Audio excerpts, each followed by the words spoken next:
This was an event marking the 90th anniversary of Social Security. The president touting what his administration has done, he says, to advance Social Security. He did take some important questions from reporters on a number of different issues, perhaps most notably on his upcoming summit with Vladimir Putin tomorrow in Anchorage, Alaska. The president saying there that he thinks that Putin and Zelensky will make peace. He says we'll see if they get along. He did acknowledge that the conflict in Ukraine is more complicated than he had thought. Remember, during his campaign, he had said that it was a conflict that he would broker peace for within days. That clearly has not happened. He's talked about Vladimir Putin stringing him along. He was also asked whether having Putin here in the United States was actually a symbolic victory for the Kremlin, given that Putin has been ostracized as a result of U.S. and European policy for his actions in invading Ukraine. The president there disputing that idea, saying that it is not a victory for Putin, rather a victory for the United States to have Putin here. There are a lot of other things, too, because we've been watching the expectations game over the past week as we've been barreling towards this meeting tomorrow. And this quote stood out to me that President Trump was asked if a ceasefire is basically what he wants to come out of this meeting. And again, he said today, just now, tomorrow all I want to do is set the table for the next meeting.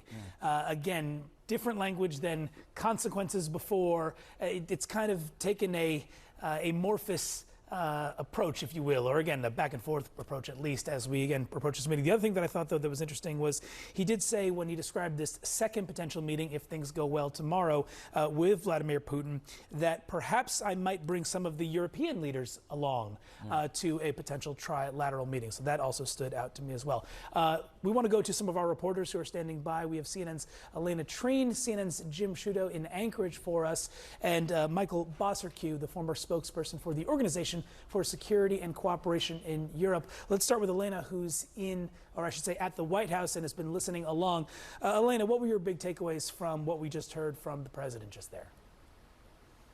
Well, one of the other things I think, as it relates to this Putin summit tomorrow, is how he described the difficulty of trying to find an end to the war between Russia and Ukraine. It's something we know he has personally felt, but he rarely says this out loud. He essentially said that he thought that this war would be the easiest one. He was talking about all the different conflicts he has intervened in. He said, I thought this one would be the easiest one, but it's proven to be the most difficult.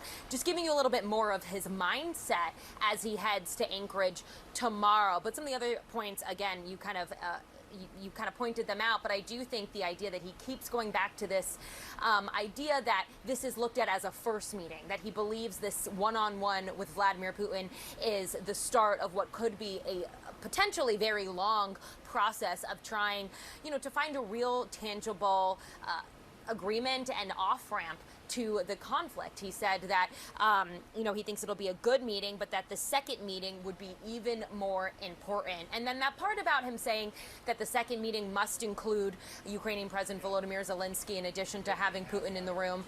The idea that he's saying that potentially some European leaders could be part of that as well, I think shows the effect that these different calls and really the work we've seen the United States allies in Europe really do to try and set the stage for this meeting, to try and bend President Donald Trump's ear before he sits down with Putin, is, in some ways been successful. The president has, this week we've heard him repeatedly argue that he's close with a lot of these European leaders, that he thinks the work they're doing to try and help end this conflict has been great. Not the same rhetoric we've heard from him in recent months. So it really shows, I think, how those conversations are helping shape what he's looking to get out of this meeting tomorrow, and really this idea that this could be the start of a longer process. Let's go to Jim Sciutto, who's in Anchorage, Alaska, where the summit is set to take place. And Jim, it's important to fact check here, as President Trump says that if it weren't for him, Vladimir Putin would have taken all of Ukraine. It was actually the swift action of the previous administration and President Biden in aligning not only U.S. capabilities, but also NATO and European allies to push Russia out of Ukraine as Putin was attempting a full takeover of the country. And also notable that in the last few weeks, we've heard reports that the Russians are making gains on the Eastern Front, or at least attempting to. I wonder what you make of what you just heard from President Trump. Yeah. Listen, it's a good point, Boris, and of course it's the Ukrainian people, the Ukrainian military who's been fighting for more than 3 years now with enormous losses against a far larger Russian force and holding the line and even taking back some of the territory that Russia initially occupied in the early stages of the war. You remember when Russia invaded, the full-scale invasion in February 2022, U.S. intelligence assessments had predicted that Russia would absorb the entire country within the span of 72 hours, take Kyiv within 72 hours. That didn't happen, and since then, Ukraine has borne the brunt of this, and they've developed really an entirely new means of fighting war with drone warfare, etc. So that's an important fact check there. Looking ahead, over the course of the last several days, I've been speaking to a number of Ukrainian lawmakers, officials, as well as lawmakers in the U.S., and the two big questions they have leading into the summit tomorrow are, one, will President Trump attempt to pressure or even force Ukraine to make concessions it doesn't want to make, in particular, to give up territory to Russia that Russia doesn't already occupy, which, of course, Russia took by force? That's one question. And the second is, will Trump apply real pressure on the Russian leader to make concessions as well? Not just territorial concessions, but also security guarantees so that Ukraine can be confident that whatever, if there is a peace agreement, that going forward, Russia will not invade again.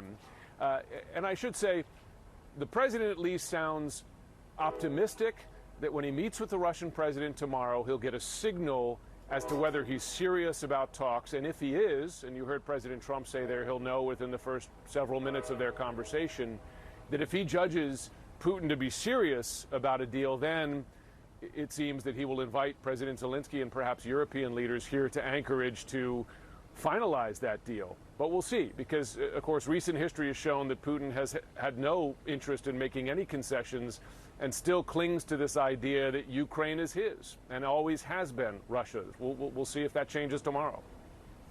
Michael Bociurkiw, I believe you're with us now to continue this conversation. I want you to react to something that Alayna Treene noted as well, just because I know that you've been writing about how Europe and the EU has really kind of felt on the sidelines during this week leading up to this meeting. But President Trump showed that in this potential second meeting, if all goes well tomorrow, that maybe some European leaders might be included in addition to Zelensky at some sort of trilateral meeting. What did you make of those remarks?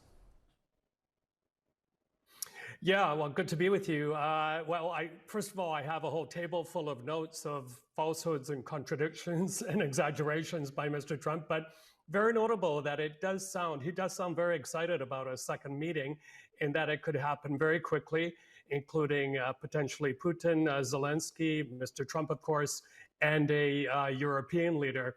I doubt it'll happen in Alaska, but let's see about that. But, you know, about the question in the press conference, whether this was a reward for Mr. Putin, of course it's a reward.